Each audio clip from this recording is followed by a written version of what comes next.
Hello दोस्तों, एक बार फिर से आपका स्वागत है आज की हमारी नई कहानी में।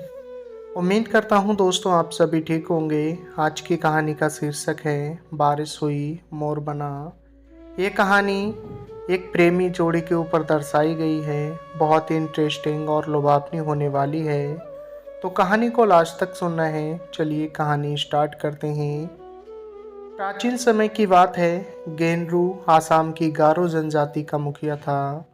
वह सबसे धनी था। जनजाति के लोग उसे बहुत मानते थे, उसकी सलाह से ही काम करते थे। गेनरू के एक ही लड़की थी जिसका नाम था जयमाला।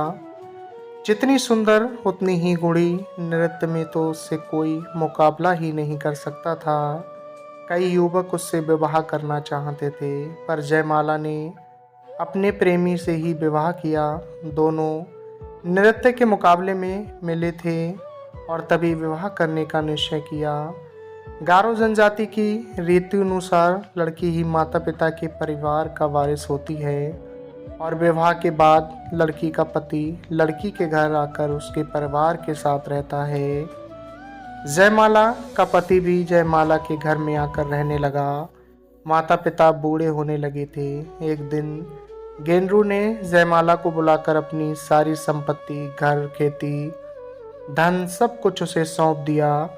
जयमाला की माँ ने बक्से में से एक सुंदर वस्त्र निकालकर जयमाला को दिए, परंतु अंत में कुछ मंत्र सा बोलकर एक रेशम और जरी के तारों से बुनी तथा नीले और हरे जवाहरात से जड़ी उत्तरीय या ओढ़नी निकाली।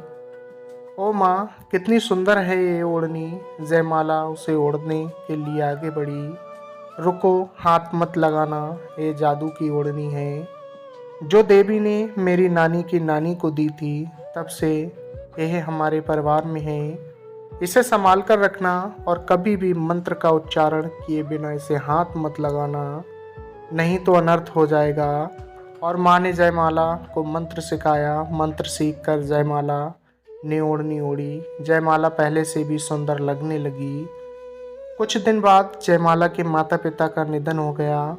जयमाला उदास हो गई। उसका पति उसे खुश रखने का प्रयत्न करता रहा, हर समय उसके साथ रहता। दोनों मिलकर हर कार्य करते। वह गांव के मेलों उत्सवों में जयमाला को लेकर जाता और उसका मन बहलाता।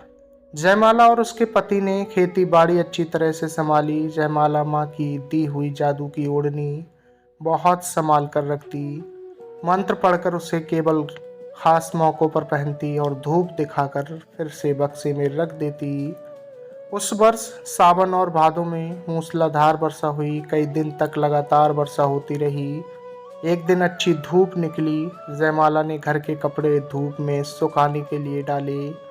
उसमें उसने अपनी बहुमूल्य जादू की ओढ़नी भी धूप में डाली। क्यों ना आज मछली ले आऊं, बहुत दिन हुए मछली खाए, सोचकर जयमाला टोकरी और जाल लेकर झींगा मछली पकड़ने नदी पर गई। जाने से पहले उसने पति को बताया, चाहे कितनी भी गीली हो जाए ओढ़नी को हाथ मत लगाना। पर ये बताना भूल गई कि वह ओढ़नी जादू की है। न ही उसने पति को आवश्यक मंत्र सिखाया। उसने सोचा कड़ी धूप है, वह जल्दी से थोड़ी सी मछलियाँ पकड़कर ले आएगी और ओढ़नी तथा अन्य कपड़े उठा लेगी। अभी जयमाला ने कुछ ही मछलियां पकड़ी थीं कि देखते ही देखते आकाश काले बादलों से ढक गया। बादल की गड़गड़ाहट और बिजली की कड़कड़ाहट में पानी बरसने लगा। जयमाला के पति ने देखा कपड़े गीले हो रहे हैं। उसने जयमाला को आवाज़ें दी, पर बादलों और बिजलियों के शोर में जयमाला को कैसे सुनाई देता।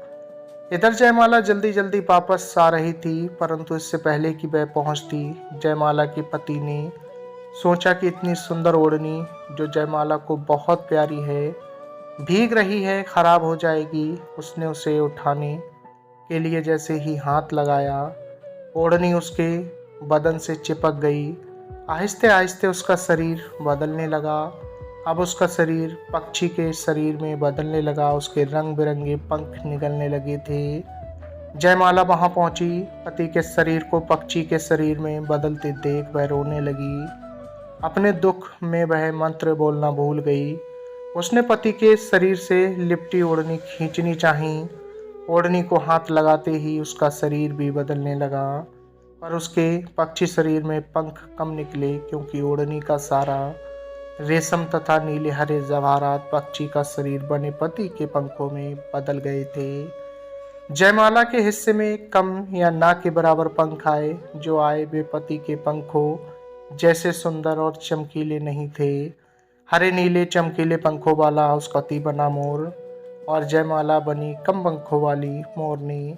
आज भी जब कभी आकाश में काले बादल छा जाते हैं और बारिश की रिमझिम होने लगती है, तो मोर नाचते हुए अपनी मोरनी को आने के लिए आवाज़ देता है।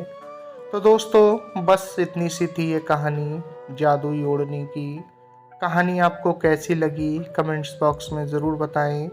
और दोस्तों, इसी तरह एक से एक बेहतर कहानी सुनने के लिए बने रहें हमारे साथ हमारे चैनल पर। मिलते हैं फिर अगली वीडियो में एक नई कहानी लेकर। आपने अपना कीमती वक्त दिया, तब तक के लिए धन्यवाद।